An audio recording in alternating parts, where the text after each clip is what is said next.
పాయసం ready చేస్తున్నానండి. ముందుగా మీ అందరికీ సంక్రాంతి శుభాకాంక్షలండి. సేమియాలండి, పాలు, నెయ్యి, సగ్గుబియ్యం నానబెట్టినవి, కుంకుమ పువ్వు అండి, ఇలాచీ పౌడరు, జీడిపప్పు. ముందుగా కొద్దిగా నెయ్యి వేసుకొని సేమియాలు ఎగించుకోవాలండి. కొంచెం దోరగా ఎగించుకోవాలి, ఎక్కువ మార్చకండి, కొద్దిగా దోరగా ఎగితే చాలు. ఇవి తీసుకుని పక్కకు పెట్టుకోండి ప్లేట్లో. కొంచెం క్రిస్మస్ వేసుకుని ఎగించుకోండి.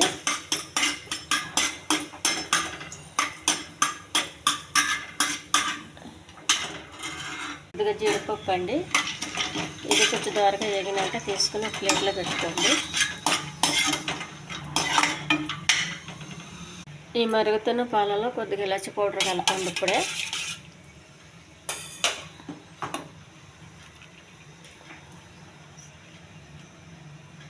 సగ్గుబియ్యం వేయండి, నానబెట్టినవి.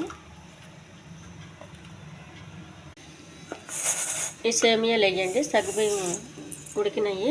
ఉడికిన తర్వాత సేమియాలు వేసి కొంచెం బాగా తిప్పుకోండి. చక్కెర చూసుకుని వేసుకోండి మీకు కావాల్సినంత.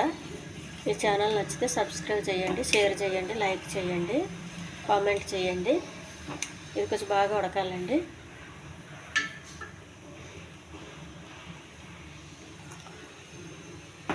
చక్కెర తర్వాత ఇస్తానండి.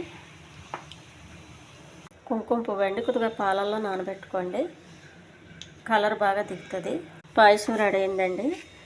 దీన్ని ఎగిచి పెట్టుకున్న జీడిపప్పు, క్రిస్మస్ అండి, జీడిపప్పు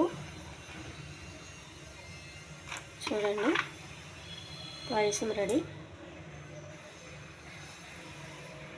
కొద్దిగా కుంకుమ పువ్వు,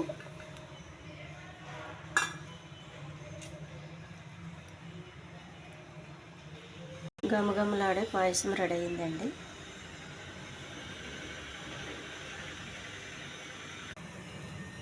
చక్కెర అండి చూసి వేసుకోవాలి.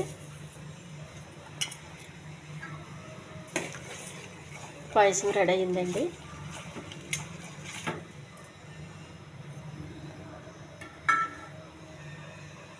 జీడిపప్పులు అవి ఎగించుకుని వేసుకుంటే మనం తినేటప్పుడు కూడా కరకరలాడుతూ ఉంటాయండి, బాగుంటుంది.